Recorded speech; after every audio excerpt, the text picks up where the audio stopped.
काय सुरू होतं आपलं?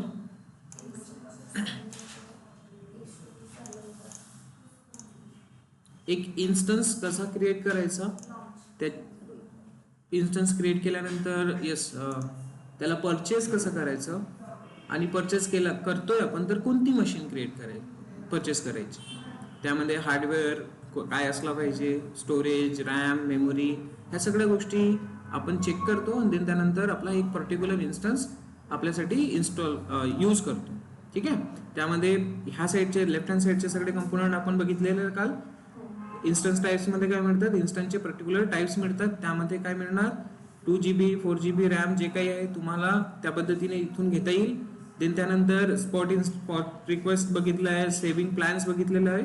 जर लॉंग टर्मसाठी आपल्याला एखादा इन्स्टन्स पाहिजे आहे तर तो आपण सेव्हिंग प्लॅन्स आणि रिझर्व्ह इन्स्टन्सेस मधून घेऊ शकतो. देन डेडिकेटेड होस्ट म्हणजेच काय, AWSच्या डेटाबेसमध्ये एखादी मशीन आपण काय करतो, आपल्यासाठी अलॉट करतो की त्या मशीनवरच आपला एक इन्स्टन्स क्रिएट होईल, व्हर्च्युअल मशीन क्रिएट होईल. बघितलं आपण. देन कॅपॅसिटी रिझर्वेशन म्हणजे बल्कमध्ये जर आपल्याला इन्स्टन्सेस पाहिजे असेल तर ते सुद्धा आपण काय करतो, रिझर्व करतो आपल्या स्वतःसाठी. जर सॅटर्डे, आता जर मी तुम्हाला एक नॉर्मल एक्झाम्पल देतो की झुडिओमध्ये सेल लागतो, सॅटर्डे संडेला जास्त गर्दी असते, तर सॅटर्डे संडेला त्यांच्याकडे एक्स्ट्रा स्टाफ असायला पाहिजे, तर एक्स्ट्रा रिझर्वेशन करून ठेवतात ते त्या दिवसासाठी. आणि then that is nothing but your capacity reservation. तर तुम्ही मल्टिपल इन्स्टन्सेस पर्टिक्युलर डे साठी रिझर्व करून ठेवू शकता.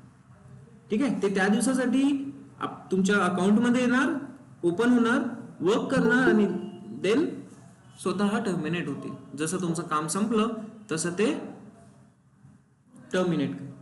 ठीक आहे. तर शेड्युलिंग, जॉब शेड्युलिंग वाला कन्सेप्ट तुम्हाला ऑलरेडी माहिती आहे, तर तो पार्ट इथे लागेल. देन त्यानंतर हे एक न्यू आहे, तर हे काय असेल, कॅपॅसिटी मॅनेजर म्हणून आहे. तर हे रिलेटेड टू कॅपॅसिटीज असणार आहे. जर आपण 50-60 इन्स्टन्सेस घेतोय तर त्यांना कसं पद्धतीने मॅनेज करायचं हेच असेल. मी अजून एक्सप्लोर नाही केलंय, न्यू कन्सेप्ट आहे हा, तर बघू शकतो आपण. ठीक आहे. देन त्यानंतर आपण कशावर आहोत, AMI वर. तर AMI कशी क्रिएट करायची, ऍक्च्युअली AMI आहे काय हे आपण बघतोय. तर AMI काय, Amazon मशीन इमेज ही ऍक्च्युअली तुमच्या एका इन्स्टन्सचा बॅकअप आहे. ओके. तर आपल्याला यावर बघायचं आहे तर सिम्पली एक इन्स्टन्स लॉन्च करू. इथे सुद्धा आपल्याला ऑपरेटिंग सिस्टम मिळेल, भरपूर सारे AMI Amazon मशीन इमेजेस मिळतील. इथे आपण बघतोय सी. आणि हे कुणी बनवून ठेवलेले आहे, तर मल्टिपल पर्सन्स, जसे आपल्यासारखे लोक किंवा कंपनीज, जे ऑर्गनायझेशन्स आहेत मोठे मोठे, त्यांनी हे क्रिएट करून ठेवलेले आहेत. अंडरस्टूड. ठीक आहे. त्यामध्ये काय असणार, एक ऑपरेटिंग सिस्टम असणार. ऑपरेटिंग सिस्टम मध्ये कुठली तरी त्यांनी कॉन्फिगरेशन केली असणार किंवा एखादा सॉफ्टवेअर इन्स्टॉल करून ठेवलेला असणार. कुणी HTTP इन्स्टॉल करेल, त्यामध्ये MySQL अटॅच करून ठेवेल. क्लिअर आहे. तर ह्या सगळ्या गोष्टी ते क्रिएट करतात. देन त्यानंतर त्यांची अशी इच्छा असते की दुसऱ्याला परत हे काम रिपीट करायची गरज नको. तर ही जेव्हा ते पब्लिकली अवेलेबल करतील तर आपल्याला माहिती आहे, तिथे नाव पण येणार की यामध्ये हे इन्स्टॉल्ड आहे, म्हणजेच लिनक्स मशीन आहे आणि MySQL इन्स्टॉल्ड आहे. तर आपल्याला गरज आहे का त्याची, आपण ते यूज करणार. कळलं. तर एक आपण परत यावर करून बघू, AMI क्रिएट करू, स्वतःची बॅकअप घेऊ आपल्या मशीनचा.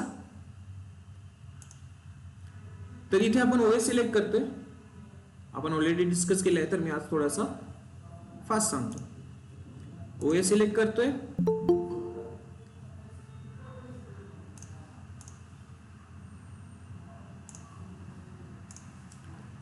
देन त्यानंतर काय करणार आपण, इन्स्टन्स टाईप.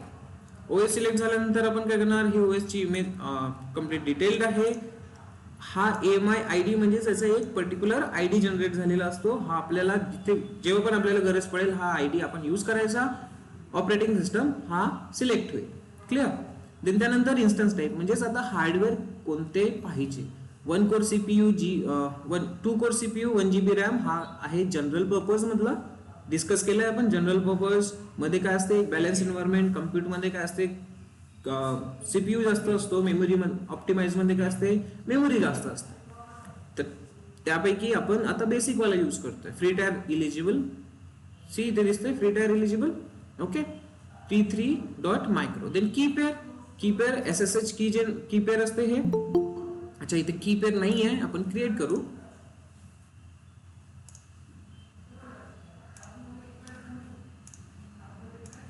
ओके, सो आपण एक की पेअर क्रिएट करू. क्रिएट करायसाठी काय करावं लागेल, क्रिएट न्यू की पेअर आहे इथे. प्रत्येक वेळेस नवीन की पेअर जनरेट करायची नाही, आपण एकदा जर क्रिएट करतोय तर त्याची प्रायव्हेट की आपल्याकडे डाउनलोड होईल. तर इथे आपण नाव देऊ माय बॅच BATCH बॅच 15 सॉरी 19 और 20 जे काही, ठीक आहे, नाव असं देतोय मी. तर सिम्पली क्रिएट की पेअर.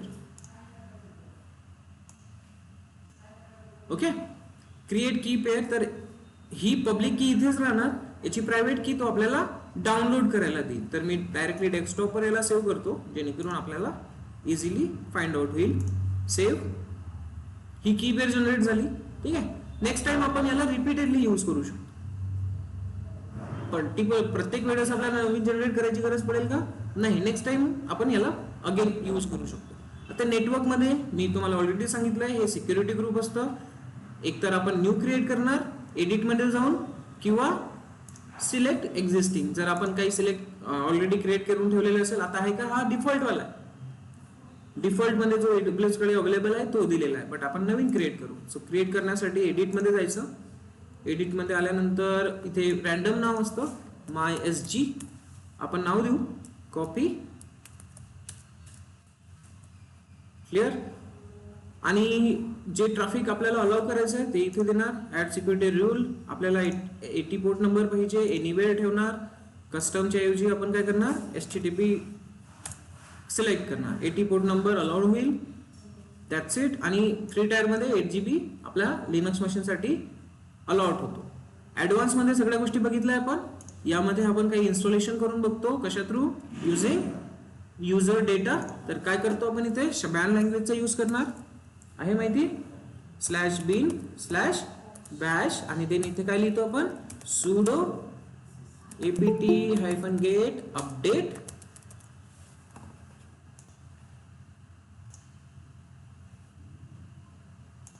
बरोबर, sudo apt-get update. ही एक कमांड उबंतू साठी जेव्हा आपण काम करतो तर इनिशियल लेवलवर ही कमांड एक्झिक्यूट करायची असतेच, मेंडेटरी पॅकेजेस अपडेट करण्यासाठी. apt-get install काय करणार, apache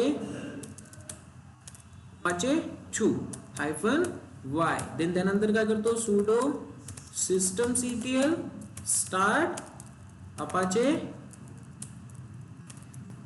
2, बरोबर. देन त्यानंतर sudo systemctl enable apache 2.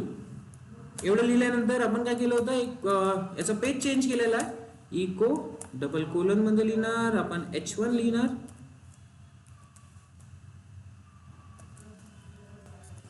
Hello, this is AWS calling something like this, असं काहीतरी लिहितोय. क्लोज करूया आपण h1. ही काय आहे, h1 हेडिंग आहे. ठीक आहे, तर क्लोज होणार. आणि आपल्याला कुठे पाहिजे हा पाथ, /var/www/html/index.html. बरोबर, एवढं करतोय आपण, बस. यापेक्षा जास्त काही करायची गरज नाही आहे. सिम्पली आपण इन्स्टॉल करू. लॉन्च.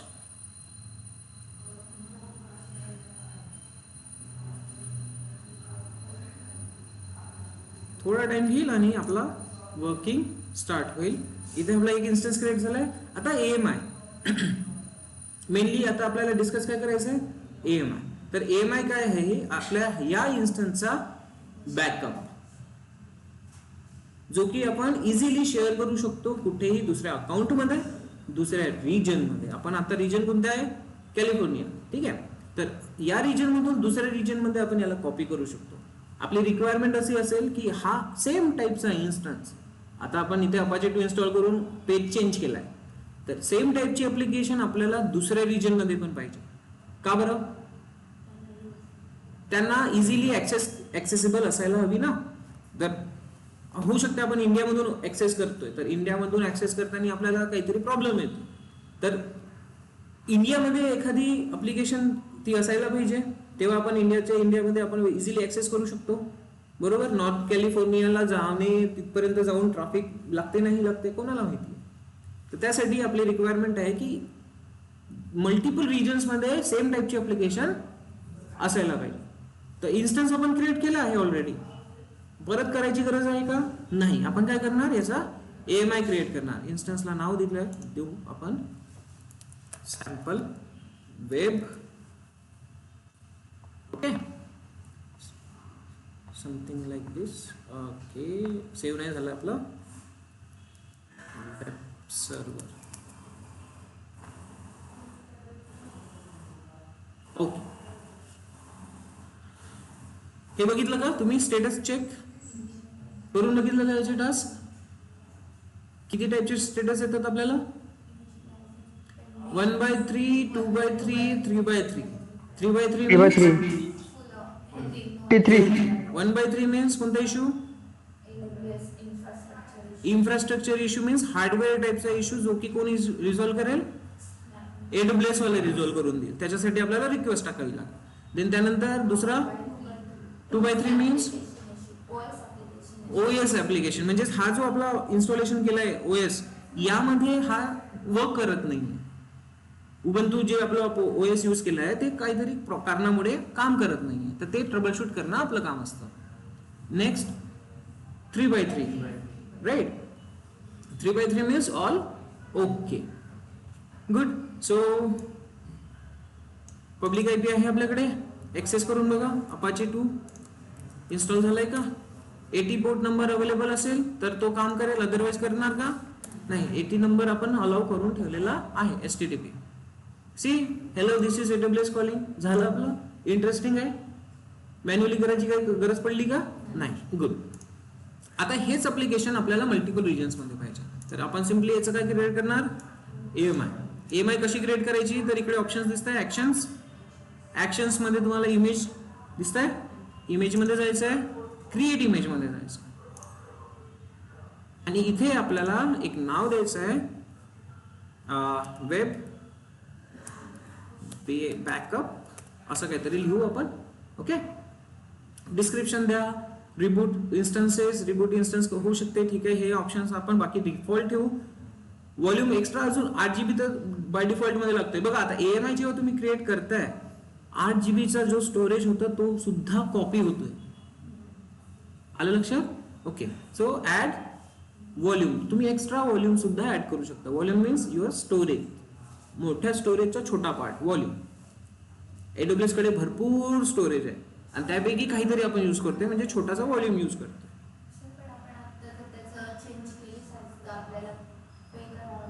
हा, एक्स्ट्रा जे आपण यूज करणार त्यासाठी आपल्याला पे करावं लागेल, पण ते पण आपल्या बिल मध्ये ऍड होतं. आपल्याला आता काही पेमेंट करायचे नाहीये आणि पेमेंट करू पण नका. क्लिअर? देन टॅग, काहीतरी नेम कोणी क्रिएट केलाय ते माहिती पाहिजे, ठीक आहे. सो टॅग्स माहिती आहे ना? टॅग्स का बरं देतो आपण? एक्स्ट्रा आयडेंटिफिकेशन साठी. So create image. आता काय झालं? हे बॅकअप क्रिएट झाला आपल्या इन्स्टन्सचा, आपल्या ऍप्लिकेशनचा एक बॅकअप, ज्याला आपण इझिली शेअर करू शकतो कुठल्याही रिजन मध्ये, इव्हन दुसऱ्या अकाउंट सोबत सुद्धा. आता त्याचे ऑप्शन्स बघून घेऊ. इथे तर दिसत नाहीये, तर AMI मध्ये जाऊ आपण. AMI मध्ये ते आपल्याला दिसेल, वेब बॅकअप दिसतंय. क्लिअर आहे? आता ही बघा इकडे ऑप्शन्स काय काय दिलेले आहे. सोर्स विजिबिलिटी काय? प्रायव्हेट. आता सध्या स्टेटस काय? पेंडिंग. सो थोडासा वेट करावा लागेल आपल्याला, कारण तो काय करतोय? आपल्या इन्स्टन्सचा अख्खा बॅकअप घेतो, तर त्याला थोडा वेळ लागेल, काही minutes. Then creation date, platform, root device types हे आपण बघणार आहोत. काय आहे रूट डिव्हाइस टाइप्स वगैरे. व्हर्च्युअलायझेशन, HVM व्हर्च्युअलायझेशन आहे. देन ह्या गोष्टी अजून इथे यायच्या बाकी आहेत. So let's wait for a minute. लवकरच होईल, कारण तेवढी मोठी ऍप्लिकेशन नाही आहे आपली, छोटीशी आहे, तर हे लवकर होईल. आता इकडे आपण AMI मध्ये आहोत, बॅकअप क्रिएट केलाय. शेअर कसं करायचं? तर ऍक्शन्स मध्ये भरपूर सारे ऑप्शन्स मिळतील. एकदा क्रिएट झालं की हे इनेबल होतील. काय काय दिसतं इथे? कॉपी AMI, कॉपी करू शकतो आपण दुसऱ्या लोकेशन मध्ये. Then edit AMI permission. आता इथे जे प्रायव्हेट दिसतंय तुम्हाला हे प्रायव्हेट आपल्या अकाउंटसाठी आहे, बट तुम्हाला पब्लिकली हे अवेलेबल करून द्यायचं असेल तर इथे आपल्याला काय करावं लागेल, ऍक्शन्स मध्ये एडिट EMI परमिशन, प्रायव्हेटच्या जागेवर पब्लिक, म्हणजे पूर्ण दुनिया ही EMI बघू शकेल. आलं लक्षात? ठीक आहे. रिक्वेस्ट स्पॉट इन्स्टन्सेस, तर इथून आपण स्पॉट इन्स्टन्स साठी रिक्वेस्ट टाकू शकतो या EMI च्या कॉन्फिगरेशन नुसार. देन मॅनेज टॅग्स, जे आपण टॅग्स आपण दिलेले आहेत ते मॅनेज करू शकतो. डी रजिस्टर EMI, आता डी रजिस्टर EMI मीन्स आता हे जे EMI आपण क्रिएट केलेली आहे ही EMI आपल्या अकाउंट मधून गायब करायची. श्री सरांचा आवाज म्हणजे भरपूर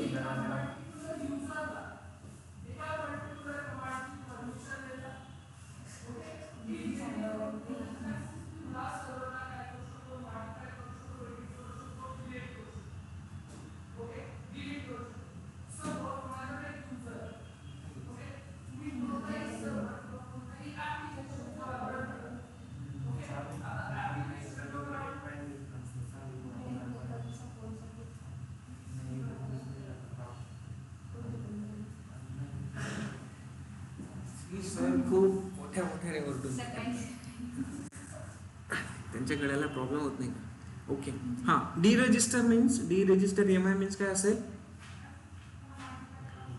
आपल्या अकाउंट मधून त्याला बाहेर काढणे, म्हणजे ते आपल्या अकाउंट मध्ये पण दिसणार नाही. आपण आता सध्याच्या कंडिशनला ही आपल्या अकाउंट मध्ये दिसतीये, करेक्ट. तर याचा जो काही आहे स्टोरेज वगैरे लागलेला आहे तर त्याची कॉस्टिंग लागत राहील. क्लिअर आहे? तर ते जर आपल्या अकाउंट मध्ये पाहिजेच नाही आहे, आपल्याला ही EMI डिलीट करायची आहे, तर सिम्पली डी रजिस्टर इट, आपल्या अकाउंट मधून गायब होऊन जाईल, आपल्याला EMI मिळणार नाही. देन त्यानंतर इथे काय दिलेलं आहे, EMI डी रजिस्ट्रेशन प्रोटेक्शन. आता कोणी जर हे ट्राय करताय आपल्या अकाउंट मधून बाहेर काढायचं तर ते प्रोटेक्शन लावू शकतो इथे आपण, की तो त्याला वॉर्निंग जाणार, तो करू शकणार नाही. होऊ शकते हा अकाउंट मी यूज करतोय, माझा एखादा मित्र करतोय किंवा माझा कलिग करतोय आणि तो ट्राय करेल की बाबा याची गरज नाही आहे, बट त्याला नोटिफिकेशन जाईल काय की बाबा हे तुम्ही करू शकणार नाही. जस्ट चेक, जे काही तुमच्या पॅरामीटर्स आहेत ते तुम्ही चेक करा, देन त्यानंतर ना डी रजिस्टर करा, असं. ठीक आहे. अवेलेबल झाली असेल ते सगळे ऑप्शन्स आपले अवेलेबल होईल. येस, अवेलेबल आहे स्टेटस मध्ये. सो पेंडिंग वरून अवेलेबल आहे, तर आता हे सगळे याला सिलेक्ट करा. एक EMI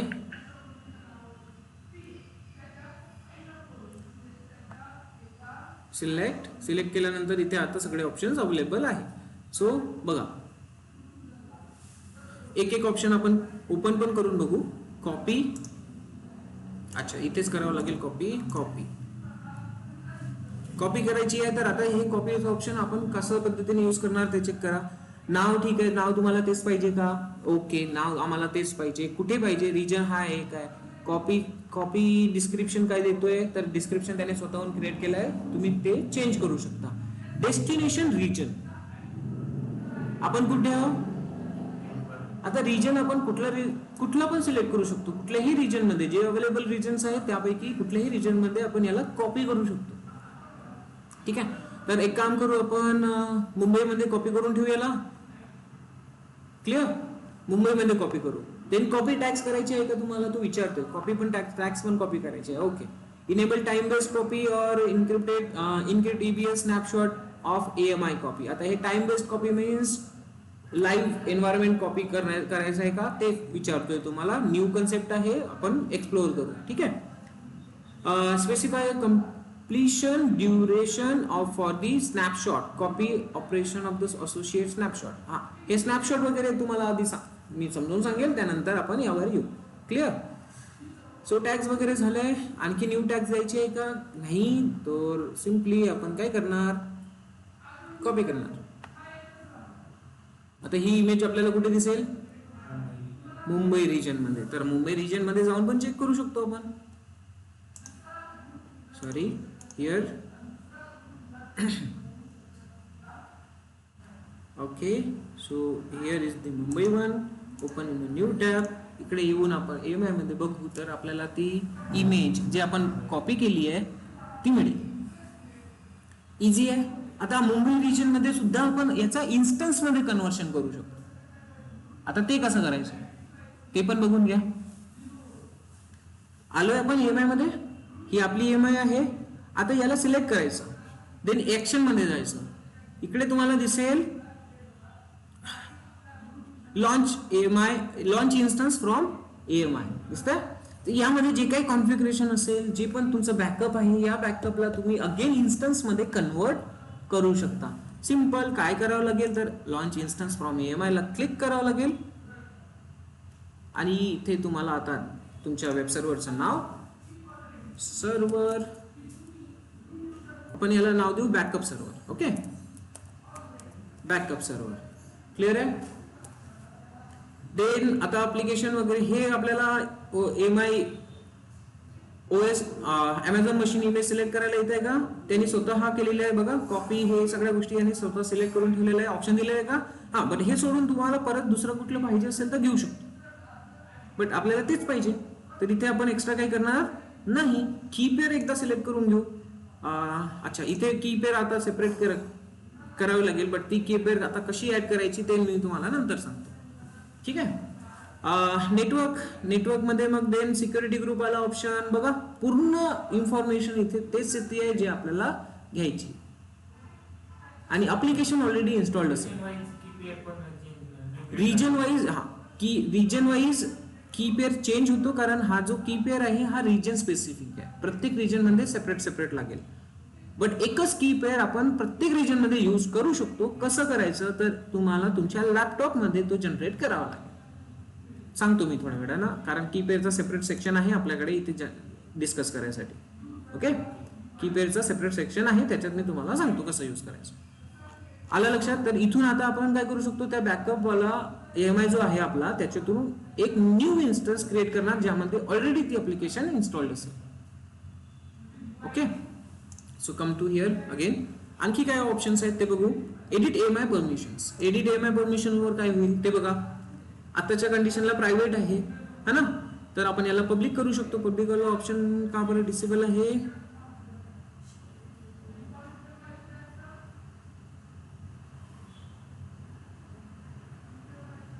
deactivated by the administrator of your account. Okay, आता या मे बी अकाउंटच्या पॉलिसीमध्ये ते नाहीये, बट इथे तुम्हाला दिसतंय पब्लिक. तर इथे जर पब्लिकला क्लिक केलं तर काय होईल, पब्लिकली तुम्ही ही EMI बघू शकता. कुणीही तुमच्या या पूर्ण वर्ल्ड मध्ये तुमची ही EMI कुणीही यूज करू शकेल. Associate snapshot setting. आता एक टर्म तुम्हाला सांगतोय, जेव्हा इन्स्टन्स क्रिएट केला तेव्हा 8GB चा स्टोरेज दिलं, राईट. तर आपला जे डायग्रामॅटिकली आहे ऍप त्यावर आपण बघू काय फ्लो असतो ऍक्च्युली त्या पद्धतीने. लेट्स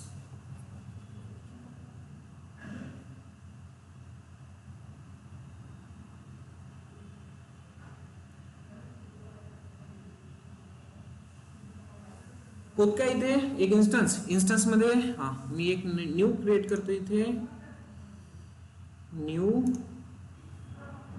ब्लँक नाव, काय नाव आहे आपल्या बॅचचं, बॅच 19 और 20 जे काही आहे, ब्लँक घेतोय आणि क्रिएट सेव.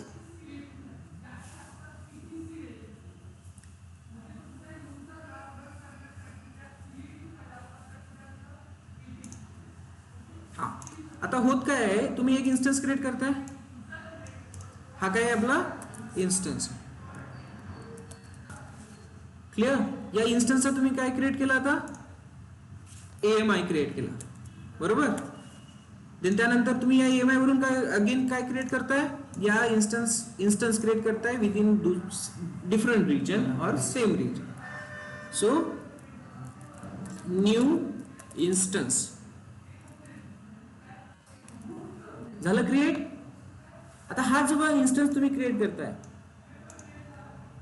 याची इमेज क्रिएट होणार आणि याच्यानंतर याला आपण कॉपी करतो दुसऱ्या रिजन मध्ये आपण एक न्यू इन्स्टन्स क्रिएट करतो. हा कन्सेप्ट समजला. देन आता हा जेव्हा इन्स्टन्स आपण क्रिएट करतो याच्या सोबत आपण काय क्रिएट ठेवतोय तर एक 8GB चा बॅकअप व्हॉल्यूम ठेवतोय. काय असते 8GB व्हॉल्यूम असतो याच्यासोबत 1 GB वगैरे नका करू काही, फक्त व्हॉल्यूम कन्सिडर करा. व्हॉल्यूम असतो तर जेव्हा EMI क्रिएट होते तेव्हा EMI सोबत या 8 GB चा एक बॅकअप क्रिएट होतो. काय क्रिएट होतो? बॅकअप. आणि याला म्हटलं जाते स्नॅपशॉट. काय म्हटलं जाते? स्नॅपशॉट. आणि जेव्हा आपण इन्स्टन्स जातो तर हा त्याच्या सोबत तिकडे जातो. ठीक आहे, तर याचा स्नॅपशॉट हा इकडे कॉपी होतो. कळलं? कसा होईल तर हा स्नॅपशॉट कन्वर्ट होतो व्हॉल्यूम मध्ये. कन्वर्ट कशात होतो? व्हॉल्यूम मध्ये. म्हणजेच इन्स्टन्स व्हॉल्यूम, इन्स्टन्स व्हॉल्यूम. आलं बरोबर आता? बट इन्स्टन्सचा काय क्रिएट होईल? EMI. आणि व्हॉल्यूमचा काय क्रिएट होईल? स्नॅपशॉट. कळलं? व्हॉल्यूमचा बॅकअप स्नॅपशॉट आहे, इन्स्टन्सचा बॅकअप EMI. तर इन्स्टन्स मध्ये जे काही ऑपरेटिंग सिस्टम रिलेटेड गोष्टी आहेत, जो आपला ऍप्लिकेशन रिलेटेड गोष्टी आहेत, पूर्ण इन्फॉर्मेशन कॉन्फिगरेशन ती EMI सोबत कॉपी होईल. बट जर का तुमचा डेटा वगैरे तुमचा इथे काही डेटा वगैरे आहे, कॉन्फिगरेशनच्या फाईल्स वगैरे आहेत, त्या फाईल्स वगैरे व्हॉल्यूम सोबत इकडे स्नॅपशॉट मध्ये कॉपी होईल. आणि इथे OS ची इन्फॉर्मेशन पण असणार. आलं लक्षात? OS ची कॉन्फिगरेशन पण असणार. ठीक आहे, तर हे आपण बघू आता. हा कन्सेप्ट क्लिअर झाला? ठीक आहे, तर इथे तुम्हाला जे दिसतंय लॉन्च इन्स्टन्स मध्ये व्हॉल्यूम्स वगैरे आपण बघतोय. 8 GB ऑलरेडी सेटअप आहे, तर यामध्ये कॉन्फिगरेशन ऑलरेडी जाणार. पण एक्स्ट्रा तुम्हाला द्यायचं असेल तर तुम्ही देऊ शकता, काही प्रॉब्लेम होणार नाही. ठीक आहे, तर आणखी इथे काही आहे का? परमिशन वाला सेक्शन समजला तुम्हाला? प्रायव्हेट पब्लिक करू शकता तुम्ही. इथे दुसरे सेक्शन्स पण बघू इथे काय काय अवेलेबल आहे परत. कारण आपला व्हॉल्यूम मी तुम्हाला का बरं सांगितलं, स्नॅपशॉट का बरं सांगितलं, कारण जो आपला नेक्स्ट टॉपिक आहे तो तोच आहे. क्लिअर आहे? हा, तर मॅनेज टॅग झालं. डिरजिस्टर. डिरजिस्टर मीन्स आता ही EMI तुमच्या अकाउंट मधून गायब होऊन जाईल. डिरजिस्टर. प्रोटेक्शन लावायचं तर इथे प्रोटेक्शन लावू शकतो तुम्ही. हे ऑप्शन्स क्लिअर करू शकता, पण हे तेवढं काही डिफिकल्ट नाही आहे, तो आपण आता स्किप करू शकतो. Change description. डिस्क्रिप्शन चेंज करायला काही कठीण काम आहे का? नाहीये. एक ऑप्शन आहे जे आपल्याकडे अवेलेबल नाहीये, मे बी ते फ्री टायर मध्ये नाहीये. तर मॅनेज EMI डिप्रिकेशन. डिप्रिकेशन मीन्स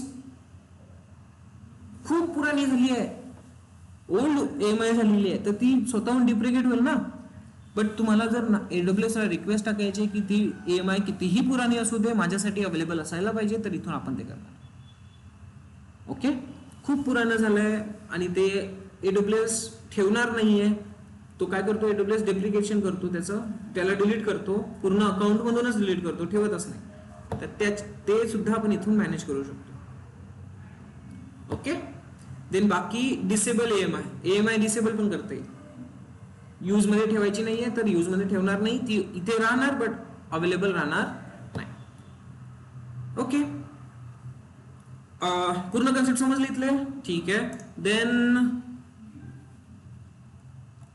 या साईडला पण तुम्हाला इन्फॉर्मेशन मिळतील, डिटेल मध्ये इन्फॉर्मेशन मिळेल की काय आहे, कशा पद्धतीने आहे, स्टोरेज कोणता आहे, ब्लॉक स्टोरेज वगैरे वगैरे.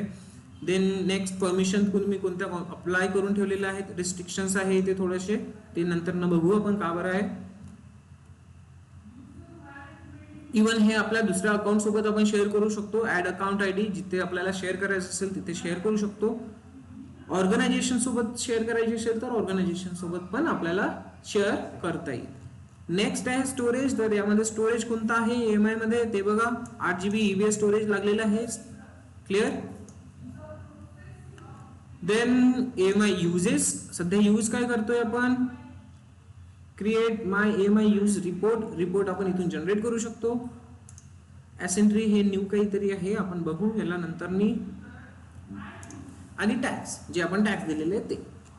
कळलं कन्सेप्ट? तर ही अवेलेबल असेल आता कॅटलॉग मध्ये सुद्धा. माय EMI मध्ये एक ऑप्शन अवेलेबल राहील 1. याचाच यूज करून तुम्ही परत एक इन्स्टन्स क्रिएट करू शकता. काय दिलेलं आहे? AWS web backup. Apply tax काय आपले, ठीक आहे. ओनर कोण आहे, कसं आहे, त्या सगळ्या कॉन्फिगरेशन आपले. असंच दिसतंय जसं इथे दिसतं मार्केट प्लेस मध्ये. आहे. तर स्वतःचा EMI कसा क्रिएट करायचा हे लोकांनी जनरेट करून कसे टाकले इथे समजलं. कन्सेप्ट क्लिअर आहे. गुड. नेक्स्ट आपण जाऊ व्हॉल्युम्सकडे.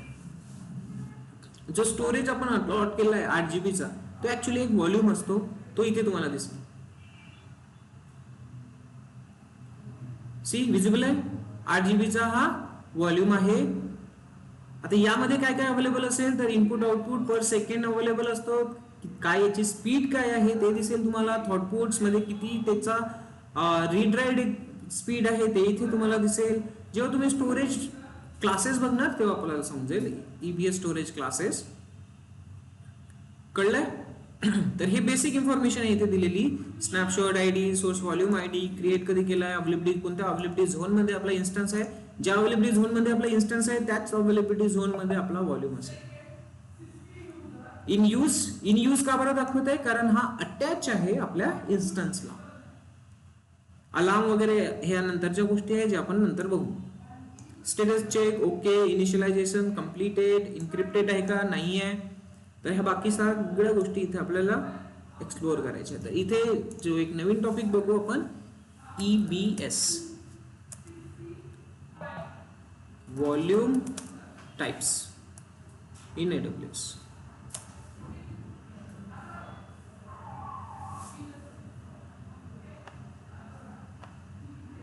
हा थोडा थिओरिटिकल कन्सेप्ट एकदा अंडरस्टूड करू देन प्रॅक्टिकली कसं होते ते परफॉर्म करू. तर स्टोरेज टाइप AWS मध्ये स्टोरेज टाइप दोन टाइपचे यूज होतात मेनली.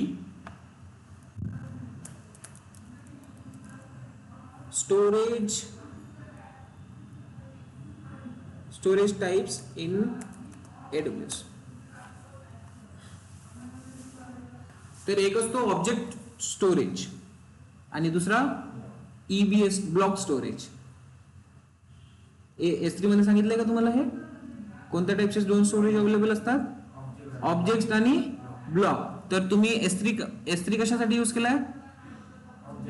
ऑब्जेक्ट स्टोरेज म्हणून काय यूज केलाय S3 यूज केलाय. आता आपण जो बघतोय तो ब्लॉक स्टोरेज आहे. EBS elastic block storage. का बरं. इझिली आपण डेटा स्टोरेज साठी यूज करू शकतो, बॅकअप साठी यूज करू शकतो, फास्ट प्रोसेसिंग साठी यूज करू शकतो. आता ते कसं होतं या EBS ब्लॉक स्टोरेज मध्ये ते आपण बघू. Okay. So AWS offers 3 primary storage classes: object storage, file storage आणि ब्लॉक स्टोरेज. आता फाइल स्टोरेजला थोडंसं स्किप करा. तो नंतर आपण नेटवर्क फाइल स्टोरेज माहिती आहे तुम्हाला. NFS माहिती आहे. लिनक्स मध्ये तुम्ही बघितलं असेल NFS network file storage. Clear. तर तो म्हणजेच तुमचा इथे फाइल स्टोरेज म्हणून यूज होतो. तो नंतर ना डिस्कस करू. बट आता मेनली आपल्याला ऑब्जेक्ट स्टोरेज AWS S3 बघितलं तुम्ही. आपल्याला आता ब्लॉक स्टोरेज बघायचं आहे EBS इलास्टिक ब्लॉक स्टोरेज. तर तोच आपण इथे बघणार. ओपन झालाय का. हा EBS व्हॉल्यूम. तर यामध्ये आता कोणते कोणते व्हॉल्यूम असणार, कोणते कोणते टाइप्स तुम्ही यूज करणार. आता जनरल टर्म आहे. एक लॅपटॉप आहे. लॅपटॉप मध्ये दोन टाइपचे स्टोरेज असू शकतात. कोणते कोणते. एक असतो तुमचा स्टोरेज व्हॉल्यूम SSD आणि हार्ड ड्राईव्ह असते की नाही. बघितलंय. SSD माहिती आहे आणि स्टोरेज ड्राईव्ह माहिती आहे तुम्हाला. माहिती आहे. ठीक आहे. काय असते आता हे सॉलिड स्टेट ड्राईव्ह SSD आणि हार्ड डिस्क ड्राईव्ह. तर तुम्ही अशा टाइपचं काहीतरी बघितलं असेल HDD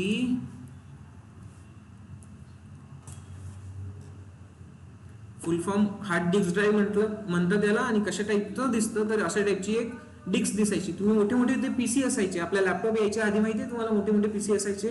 इव्हन काही लॅपटॉप्स मध्ये माझ्या लॅपटॉप मध्ये पण होतं पण मी ते काढून टाकलेलं. तर या टाइपचं एक काय असते प्लेटर असतो. प्लेटरवर तो एक एक्सेल घुमत असतो आणि ते तुमचा डेटा स्टोअर करत असतो. तर हा झाला हार्ड ड्राईव्ह. याची जर बघायचं असेल इमेज मध्ये तर या टाइपने दिसतो. बघितलं असेल तुम्ही भरपूर लोकांनी बघितलं असेल. बट ज्यांनी नाही बघितलं तर इथे इमेज मध्ये लक्ष द्या. इथे कंपॅरिझन पण आहे की why we are using volumes. AWS काय यूज करतोय तुम्हाला फास्ट प्रोसेसिंग मध्ये डाटा फास्ट प्रोसेसिंग मध्ये देण्यासाठी. तर या टाइपने बघा. हार्ड ड्राईव्ह आहे चीपर पर GB. इथे या टाइपने तुमचा हार्ड ड्राईव्ह दिसेल जो की आता यूज होत नाही, मोस्टली यूज होत नाही, बट आहेत भरपूर साऱ्या लॅपटॉप्समध्ये येतो अजूनही. Available in large versions. हा थोडासा चीप असतो. एक प्लेट असते, या प्लेटवर हा जो इथे एक्सेल दिसतोय हा एक्सेल फिरत असतो आणि तुमचा डेटा स्टोअर करत असतो. कन्सेप्ट समजला. हार्ड डिस्क ड्राईव्ह काय असते, बट ही स्लो काम करते. ती प्लेट फिरणार, त्याच्यावर तो एक्सेल फिरणार, त्यानंतर तो स्टोरेज आपण कॅप्चर करू शकतो. आणि हा वन मोर थिंग, यामध्ये प्रॉब्लेम असा आहे की रीड राईट जी स्पीड असते ती कमी असते. कळलं. ट्रान्सफरिंग स्पीड सुद्धा कमी असेल. नेक्स्ट आपला SSD. आता SSD हा भरपूर ठिकाणी यूज होतो आणि हा फास्ट प्रोसेस काम करतो. स्पीड याची खूप चांगली असेल. तुमच्या मोबाईलमध्ये असो किंवा तुमच्या लॅपटॉपमध्ये असो, जो स्टोरेज आता यूज होतो तो कोणता आहे, सॉलिड स्टेट ड्राईव्ह.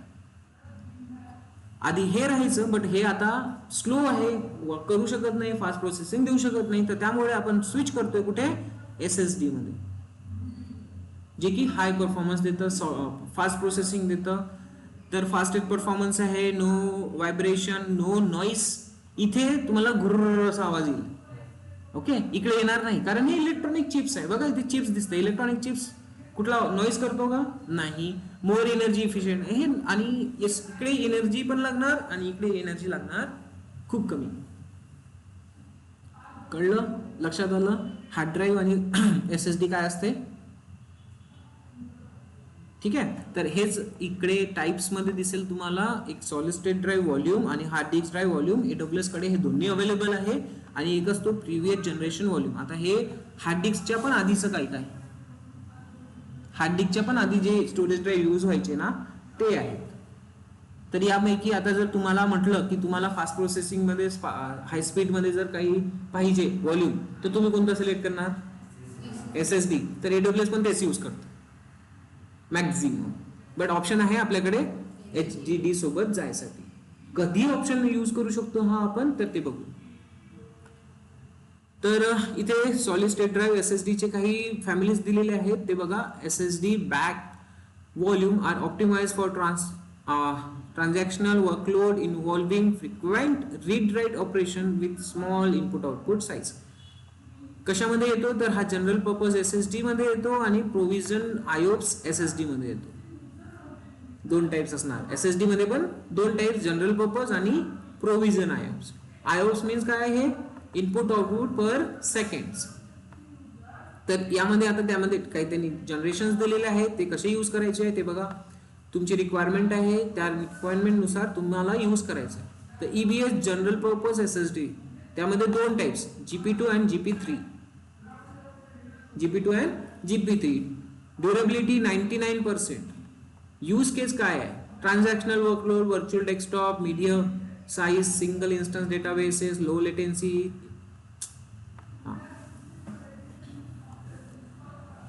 काय किती पर्यंत तुम्ही व्हॉल्यूम यामध्ये घेऊ शकता, 1 GB ते 64 TB पर्यंत घेऊ शकतो आपण.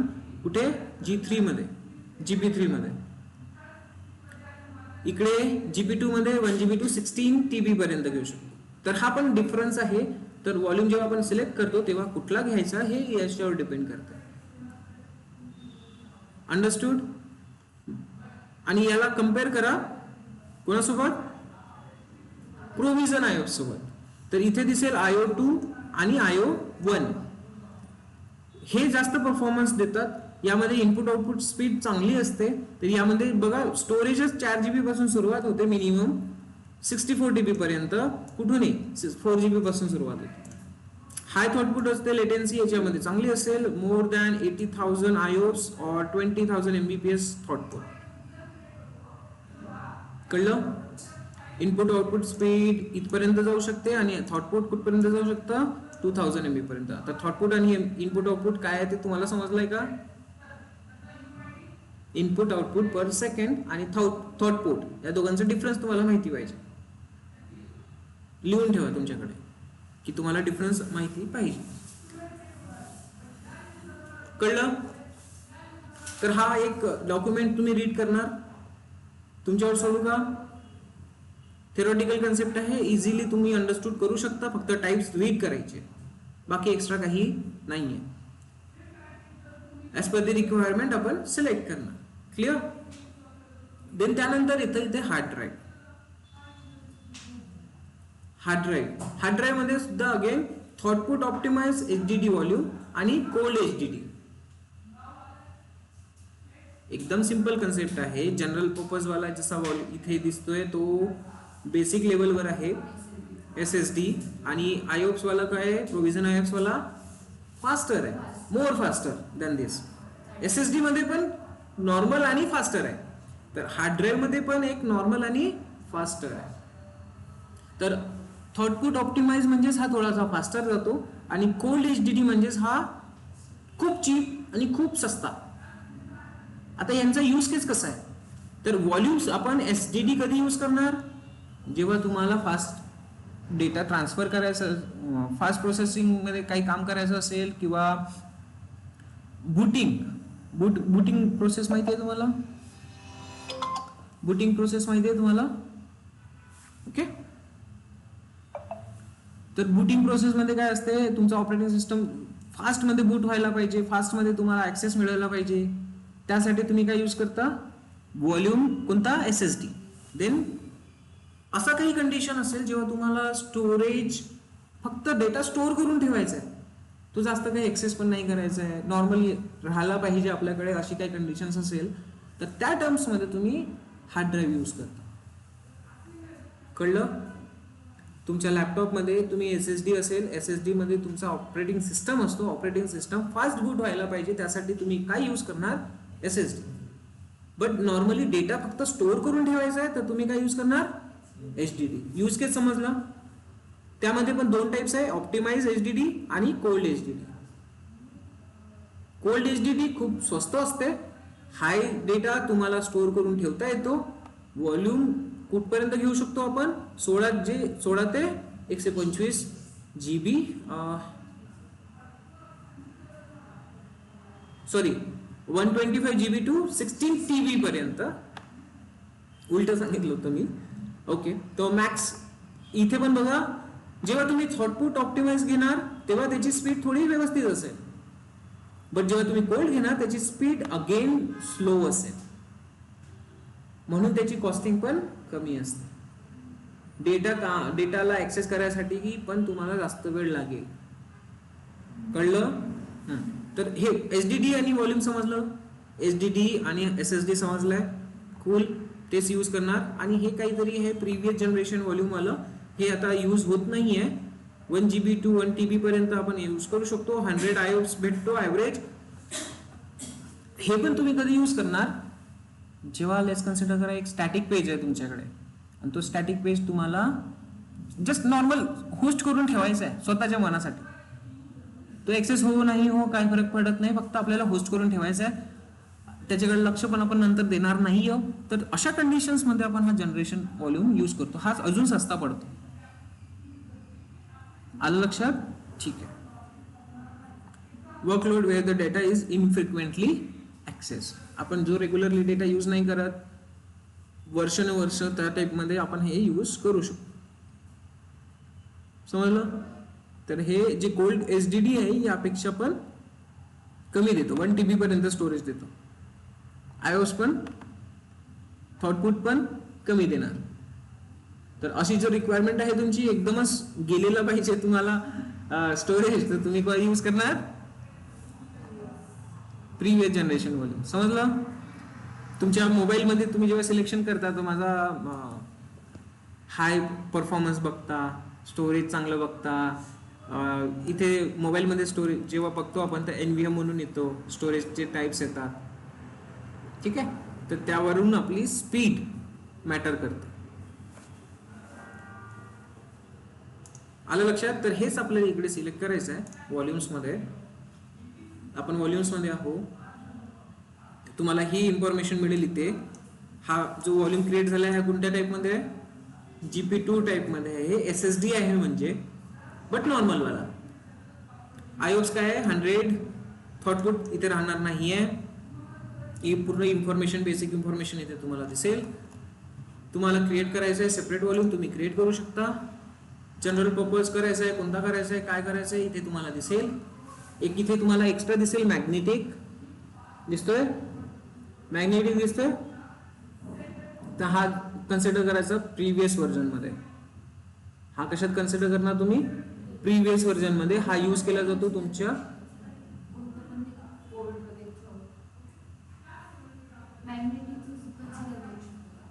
हो हे ओल्ड HDD अजून थॉटपुट HDD हे तर HDD मध्ये HDD चे ऑप्शन्स आहेत ना आणि हे वरचे ऑप्शन्स कशाचे आहे SSD चे आणि राहिलं काय प्रिव्हियस जनरेशन कोणतं येणार मग त्यामध्ये क्लिअर ऑप्शन आहेत है ना आता नॉर्मली आपण GP3 घेतो किंवा GP2 घेतो जो आपल्या इन्स्टन्सला अटॅच होतो ना बाय डिफॉल्ट मध्ये कोणता होतो GP3 GP2 आताच बघितलं ना आपण हा आता साईज किती पाहिजे काय पाहिजे ते तुम्हाला इथे डिसाईड करणे आहे त्यानुसार हे आउटपुट इथे येणार देन त्यानंतर थॉटपुट पण हे इथे अप्लिकेबल असणार नाही कोणत्या अवेलेबिलिटी झोन मध्ये क्रिएट करायचं आहे ते इथे तुम्हाला इथे सांगायला लागेल कळलं आता जिथे इन्स्टन्स आहे त्याच ठिकाणी आपण हा क्रिएट करू कोणत्या ठिकाणी इन्स्टन्स आहे आपला एकदा चेक करा हा व्हॉल्यूम कुठे आहे अवेलेबिलिटी झोन 1A मध्ये आहे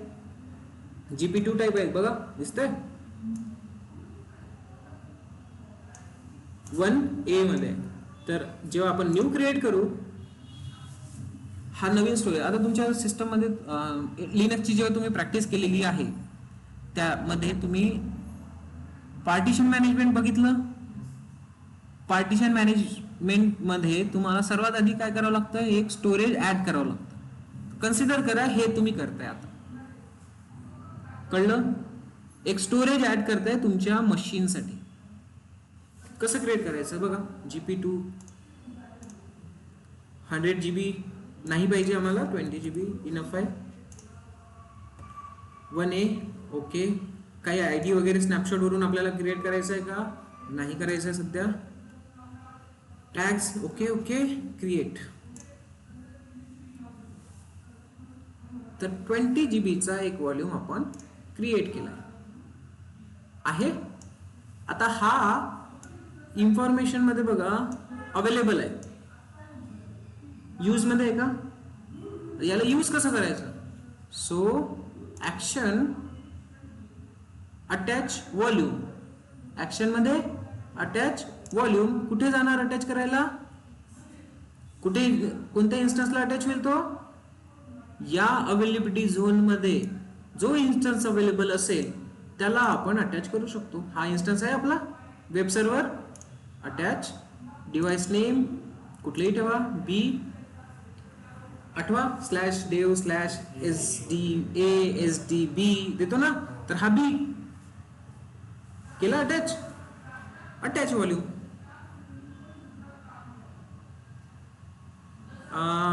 काय म्हणतोय is already in used okay दुसरा घे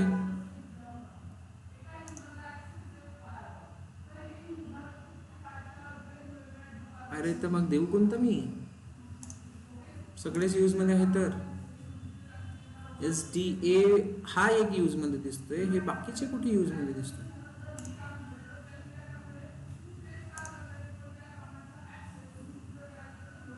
अच्छा SDF घेऊन टाकलं त्यांनी ठीक आहे आता इन यूज इन्स्टन्सचा तुम्ही ऍक्सेस घ्या चेक करा त्यामध्ये कसं दिसते कोणती कमांडने तुम्ही चेक करणार हे व्हॉल्यूम्स याचा आधी ऍक्सेस घ्यावा लागेल ना तर इथे कनेक्ट दिसतंय कनेक्ट एक तर तुम्ही SSH घ्या कनेक्ट मध्ये एक ऑप्शन असतो अजून आपण डायरेक्टली कनेक्ट करू शकतो इथे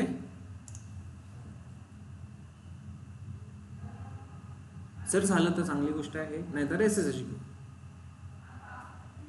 हा डायरेक्टली कनेक्ट करायची कोशिश करतो AWS मधूनच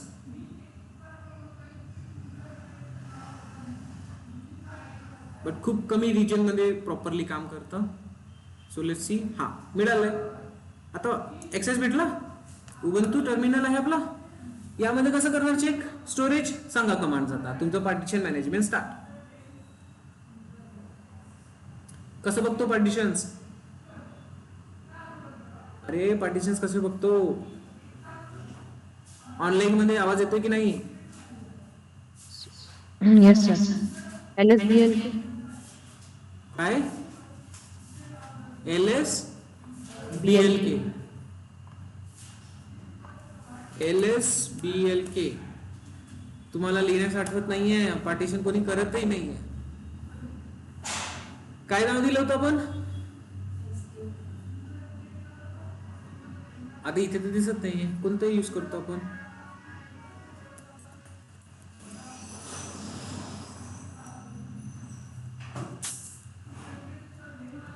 अजून कोणत्या कमांड्स आहे सांगा?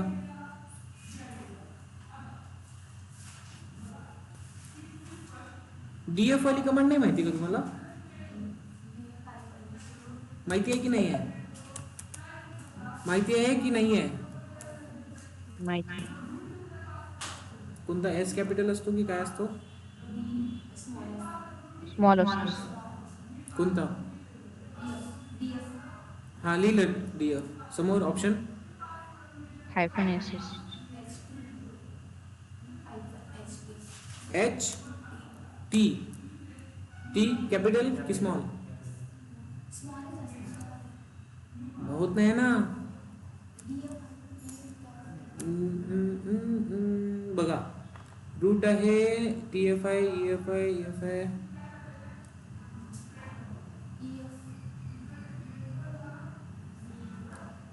$20 वाला दिसतोय का इथे? एक कमांड हो लागतो ते माझ्या लक्षात येत नाहीये.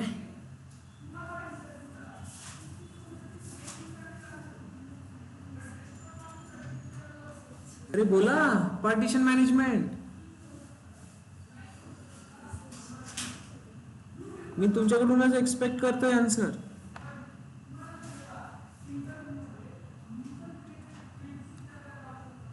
येते का? आठवतंय का कोणाला?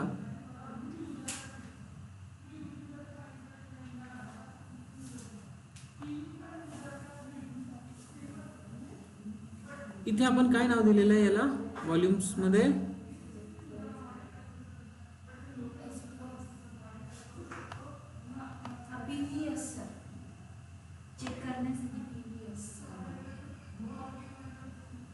P V S.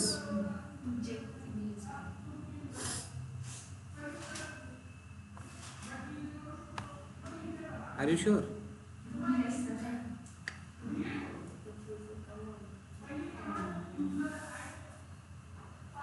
हा ई न्यूज मध्ये आलाय का?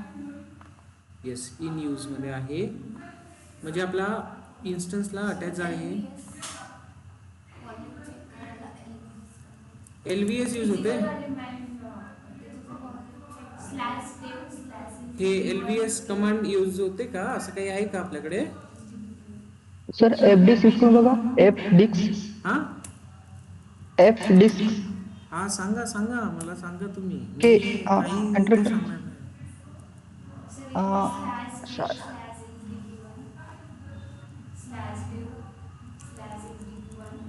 हा स्लॅश देव स्लॅश SDB1 असं करू. काय होईल काय याच्याने? काय होणार काय तुम्ही सांगा.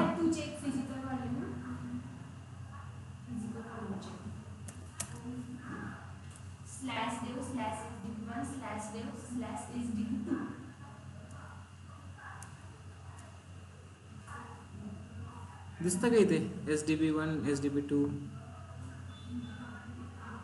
दिसतंय का? कसं करणार सांगा. पार्टिशन्स कसं करणार? कसं करतोय तुम्ही? कसं मॅनेज केलं पार्टिशन्स? LSBLK कमांडने काय दिसतं? आणि BLK ID ने काय दिसतं? हा ऑनलाईन मध्ये येत आहे का?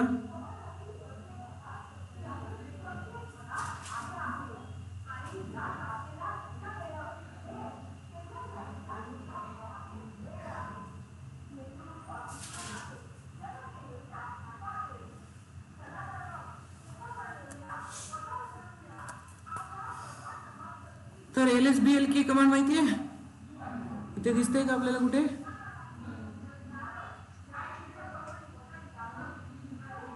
काही पार्टिशन 20 GB आहे ना, दिसतंय 20 GB चा. तर NVM1L असं काहीतरी नाव झालंय त्याचं, आणि 20 GB हा अजून कुठे आपण माउंट केलेला नाहीये. तर माउंट कसं करतो आपण आता? काय करतो? यू माउंट ने होतं का माउंट?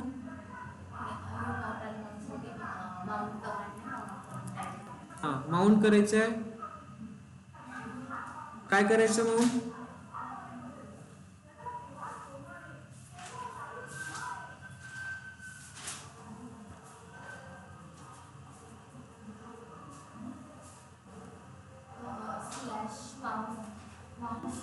ठीक आहे. तर हे पार्टिशन वाला काम मी तुमच्यावर सोडतो.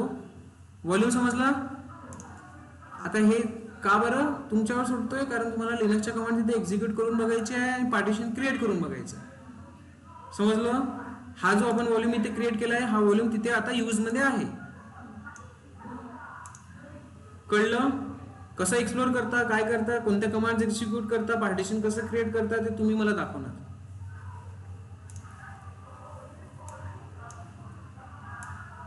इथे खाली पूर्ण इन्फॉर्मेशन मिळतीये. स्टेटस चेक ते पण इथे दिसेल तुम्हाला. मॉनिटरिंगचा ऑप्शन असतो की हा व्हॉल्यूम किती स्टोरेज आहे आणि किती यूज मध्ये आहे. त्या टाईपचे इथे मॉनिटरिंग पण तुम्ही करू शकता. याला सेपरेट असतो आपल्याकडे, एक क्लाउड वॉच म्हणून अवेलेबल असते, त्याच्यात करू शकतो. बट इथे पण आपल्याला ते मॉनिटरिंग करता येते. क्लिअर आहे ही गोष्ट? कन्फ्युजन? बघा, स्टोरेज किती आहे, तो यूज कसा होतोय, राईट स्पीड काय आहे, लेटेन्सी किती आहे, ह्या सगळ्या गोष्टी इथे मॅनेज बघता येईल आपल्याला की आपल्या स्टोरेजवर जास्त प्रेशर तर नाही आहे. देन त्यानंतर ऑप्शन अजून कोणते कोणते आहे इथे ॲक्शन्समध्ये? तर मॉडिफाय. आता हा 8 GB आहे, याला चेंज करू शकतो. 8 ते 20, 10, 15, 20 असं काही करता येईल. मॉडिफाय करता येईल व्हॉल्यूमला. टॅग्स वगैरे सगळं चेंज करता येईल. साईज पण चेंज करता येईल. Create snapshot. आता बघा, इथून डायरेक्टली आपल्याला स्नॅपशॉटचं ऑप्शन आलं. पहिली गोष्ट सांगितलेली मी की एक जेव्हा आपण AMI क्रिएट करतो तेव्हा व्हॉल्यूमचा स्नॅपशॉट निघून जातो. बट सेपरेटली पण या व्हॉल्यूमचा आपल्याला स्नॅपशॉट क्रिएट करता येतो. सेपरेटली पण आपल्याला स्नॅपशॉट क्रिएट करता येईल. आलं लक्षात? तर सेपरेटली क्रिएट करायचं.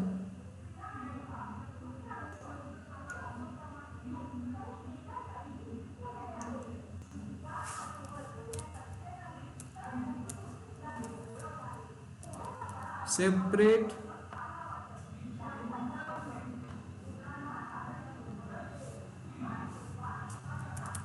स्नॅपशॉट.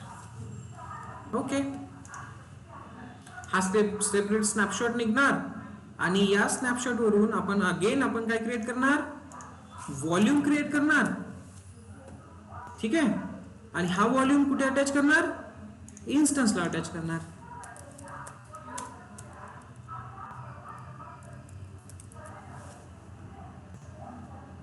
कळलं? तर बॅकअप घेण्याची हे सुद्धा एक प्रोसेस आहे. मल्टिपल वेज समजले आता? एक इन्स्टन्सचा AMI क्रिएट करून तुम्ही बॅकअप घेऊ शकता, तेव्हा तुमचा व्हॉल्यूमचा पण बॅकअप निघेल स्नॅपशॉट म्हणून, आणि हा स्नॅपशॉट तुम्ही ॲज अ व्हॉल्यूम या इन्स्टन्सला यूज करता. बट जर सेपरेट व्हॉल्यूमचा स्नॅपशॉट करताय तुम्ही क्रिएट, तर तो स्नॅपशॉट तुम्हाला व्हॉल्यूम मध्ये कन्वर्ट होईल आणि तो व्हॉल्यूम क्रिएट होऊन कोणाला अटॅच होईल? इन्स्टन्सला अटॅच होईल. तर जो डेटा इथे आहे तोच डेटा कुठे येणार? इकडे येणार. तर आता तुमचा टास्क आहे की AMI इज बेटर और snapshot is better? Which one is better? Differentiate. तुम्हाला करायचं आहे.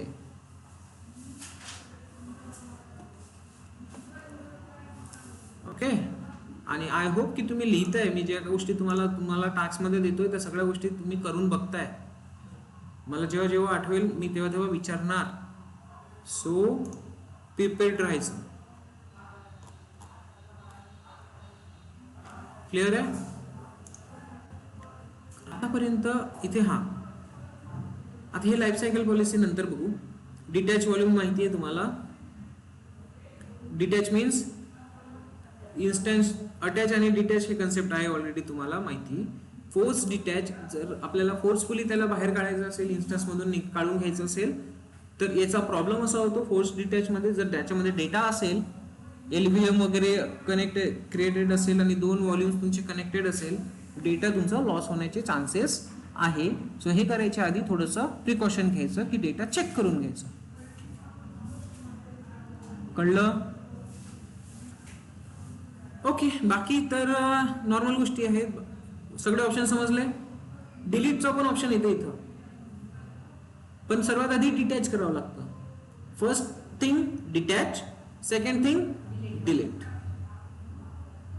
कळलं? तर हे 20 GB तुमचे डिलीट होऊन जाईल, इथून तुमच्या अकाउंटमध्ये राहणार नाही. कन्सेप्ट समजला? व्हॉल्यूम समजलं? व्हॉल्यूमचे ऑप्शन समजले? गुड. आता इकडे आहे स्नॅपशॉट. सी, एक स्नॅपशॉट क्रिएट झाला. क्रिएटेड बाय कोणी आहे? कोणी क्रिएट केला? Created by create image. Created by create image means हे जे डायग्राम मध्ये मी तुम्हाला सांगतोय, क्रिएटेड बाय दिस. कळलं? आपण स्वतःहून केलाय का? नाही. तर जेव्हा आपण EMI क्रिएट केली तेव्हाच एक स्नॅपशॉट क्रिएट झाला आणि हा स्नॅपशॉट समोर जाऊन यूज होईल. अंडरस्टूड? काही कन्फ्युजन ठेवायचं नाही, विचारायचं. ओके. सो आय थिंक आजच्या दिवसासाठी आपण इथे थांबायला पाहिजे. हे काम तुम्ही करून बघणार आहात. हा, ते चेक करायचं आहे आपलं हे अटॅच झालंय की नाही. व्हॉल्यूम अटॅच झाला आहे तर मग त्याचं पार्टिशन्स वगैरे करून बघायचे. समजलं? पार्टिशन्स करा, LVM लावा, सगळ्याच गोष्टी लावा. तुमचं प्रॅक्टिस व्हायला पाहिजेच. फाईल सिस्टम अटॅच करावं लागेल. ठीक आहे. स्नॅपशॉट आला लक्षात? इथून आपण अगेन क्रिएट स्नॅपशॉट करू शकतो. कशाचा करायचा हे आपल्यावर डिपेंड करेल. 2 व्हॉल्यूम आहे, एक 20 GB, एक 8 GB. 20 GB मध्ये काहीच नाहीये, पण 8 GB मध्ये काय आहे? आपला OS आहे, ऑपरेटिंग सिस्टमची डेटा, इन्फॉर्मेशन सगळंच आहे. त्याचा परत आपण इथे स्नॅपशॉट क्रिएट करू शकतो. अंडरस्टूड? आणि हा स्नॅपशॉट शेअर पण करता येईल. ओके, याला सिलेक्ट करू आपण आधी. सिलेक्ट ऍक्शन्स मध्ये जा. ते एवढे सर्व ऑप्शन्स आहेत. Create volume from snapshot, create image from snapshot. आला आता? Copy snapshot. खूप इझी ऑप्शन दिसतंय ना? करून बघणार पक्का? पण तुमचे मला स्क्रीनशॉट्स पण पाहिजे की तुम्ही परफॉर्म केला आहे. होईल ना? स्क्रीनशॉट काय करायचं? एक फाईल क्रिएट करायची, त्यामध्ये पेस्ट करायची, वर्ड फाईल पेस्ट करायचे, जेणेकरून मी एकसाथ सगळे बघू शकतो. शेअर करायचं मला, मी लगेच एक पूर्ण बघेल. संपलं. Launch copy duration calculator. आता हे कॉपी कसं असते? आता हे यामध्ये थोडं लक्ष घ्या. तुमची कंडिशन असेल की एक बॅकअप हा ऑटोमॅटिकली जनरेट व्हायला पाहिजे, है ना? तर आपण इथे काय लावून ठेवू शकतो? काय लावून ठेवू शकतो? क्रॉन जॉब माहिती आहे? क्रॉन जॉब माहिती आहे ना? तर क्रॉन जॉब आपण इथे लावून ठेवू शकतो की पर्टिक्युलर टाइमने एक स्नॅपशॉट क्रिएट व्हायला पाहिजे. समजलं? म्हणजे आपण स्वतःहून जाणार, इथे स्नॅपशॉट क्रिएट करणार, एवढं आपल्याला करायची गरज नाही. फक्त टाइम ड्युरेशन लावा, त्या टाइम ड्युरेशन वर तो स्नॅपशॉट इझिली क्लिक होईल. का बरं क्लिक होते? का बरं रिक्वायरमेंट आहे? कारण बॅकअप इम्पॉर्टंट आहे. बॅकअप येत राहणं आवश्यक आहे. जर काही झालं आपल्या इन्स्टन्सला तर बॅकअप राहणारच नाही. तो एक मेन कन्सेप्ट आहे. कळलं? काय कन्फ्युजन? गुड. सो हे बाकी ऑप्शन्स तुम्ही करून बघा. स्नॅपशॉटची सेटिंग काय करून ठेवायची आहे, आर्काइविंग मीन्स काय असते हे तुम्हाला बघायचं. इझी कन्सेप्ट आहे. तिथे काही असं क्रिटिकल दिसतंय का? काहीही क्रिटिकल नाही आहे. मी तुम्हाला खूप सोपे क्वेश्चन टास्क देतो.